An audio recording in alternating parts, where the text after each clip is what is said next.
Konnichiwa. Do you know that every favorite girl's card is the Queen of Hearts? Oh, Queen of Hearts. That one. Let's learn it.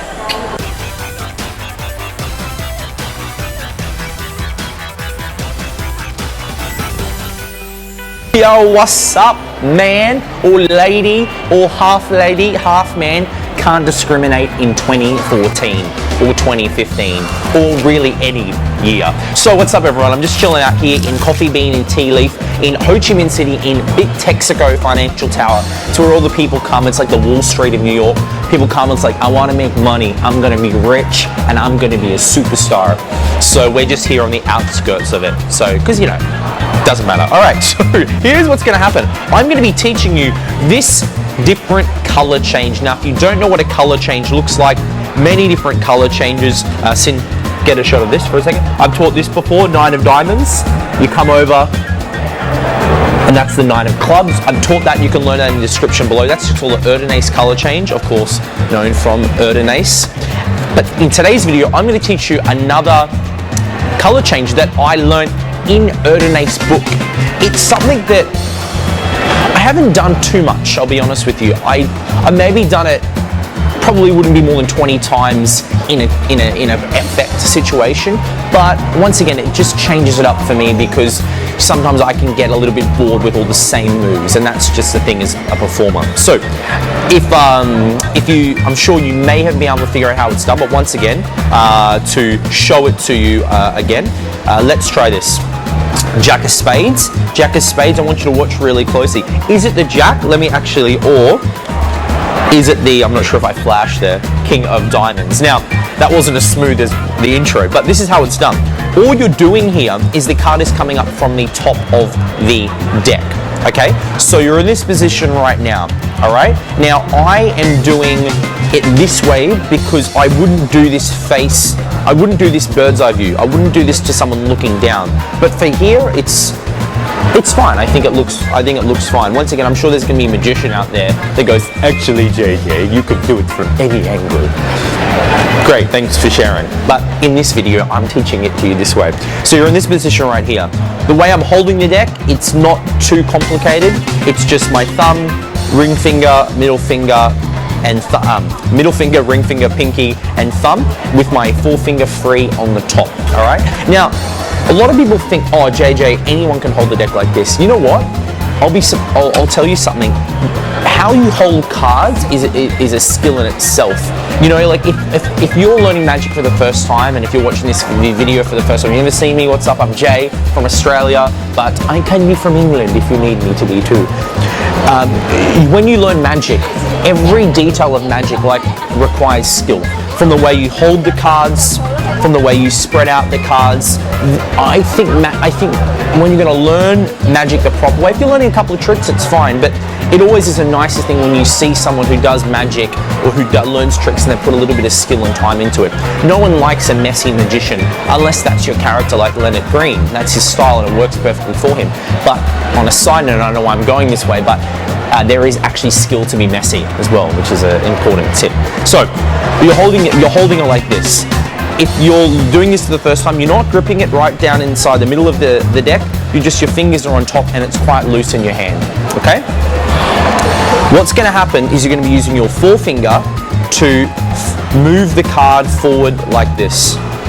So it's gonna push the card forward, okay?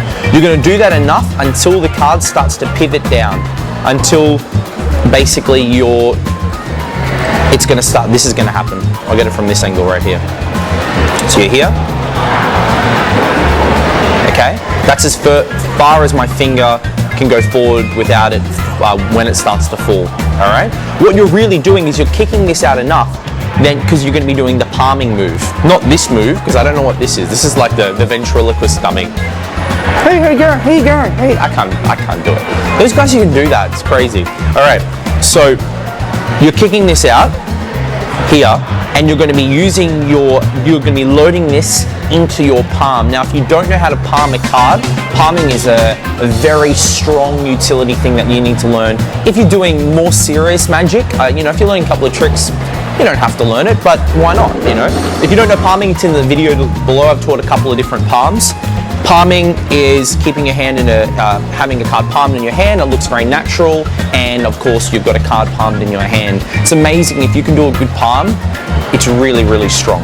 So you're basically in palming mode. If you don't know how to palm really quickly, the card is sitting on your hand. It's not too low, it's not too high, but it's in a position that works for you. Okay, I'm not going to tell you exactly where to sit it in your hand, but it's going to be enough that you can close your hand up, making sure that no one can see the card, and then of course your hand is closed up. Now if you're like, Jay, I've got small hands, hey, don't complain. You can get smaller cards, or a lot of the times you can actually position the card in your hand to make it work. A lot of people just go, oh, it shows. Be smart about it, or get bridge size cards, all right? So you're basically putting the card in your palm. So you're here, and the card is flicking into your palm. And then all you're doing, which is great, all right, let's get a color contrasting card. When you load the card into your hands, you're palming it, right, this, and then all you're doing is you're coming over the top of the cards, right, this, and I'll do it from this angle so you can see. You're coming over the top, okay? And then you are just, we'll get the right shot for you. You're just loading the card on top and then running your hand over it to square up the cards, and then of course showing this hand empty, because people will think you're palming or there's something inside your hand. So once again, I'll look from here.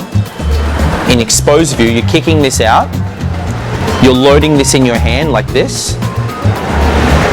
Okay, you're loading it in your hand. And then when you're, let's say you're in this position, all you're doing is you're coming over the top and you're just loading it on the deck, using your fingers too to pinch the card down. Okay, sorry if I'm not getting the right shot for you guys. You're here, and you're using your fingers here to, I'll give you a bit of exposed view, to pinch the card down, and you're squaring up. So half speed looks like this. Here, kick out, palm, covering it up, and then of course like that. Normal speed would look like this. Let's just get a color. I'm glad I've got a color contrasting card for you. It's nicer when you have a color contrasting card because you can, it's immediately visual. I'm not saying it's not going to be visual with a joker to a 10 of clubs, but it's just a lot nicer. And if you can make your magic a little bit nicer, why not? All right.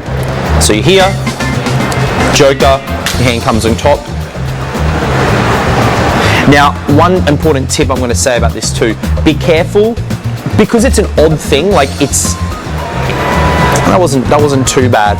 I know that sometimes you can just keep doing this, practicing it over and over. Because I don't do this a whole lot often. I know sometimes it can look a little bit fidgety if you miss, but you just want to do it so that it just becomes nice and smooth. Cool, right, man? Cool, right? He's getting a good look at this guy. He's getting a full little behind the scenes sneak peek of it. And then, yeah, you're here. That was pretty bad. And then you come over and you do that. That's it. Learn it, put the time into it. I hope you really enjoy. Tell me your comments below, and I'll see you in another week's video. Ciao. You ask your spectator to think of a card. You give the deck to them and you ask them to place it between their hands. And then you ask your spectator to name the card, and they name it, and they go through the deck, and it's just not there. And then you bring out a packet of sealed chips. They take the chips, they open the chips, and inside they find their selected card. My friends, this is sealed.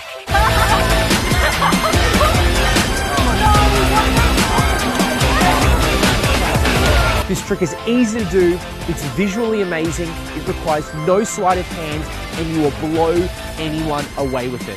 Welcome to Sealed.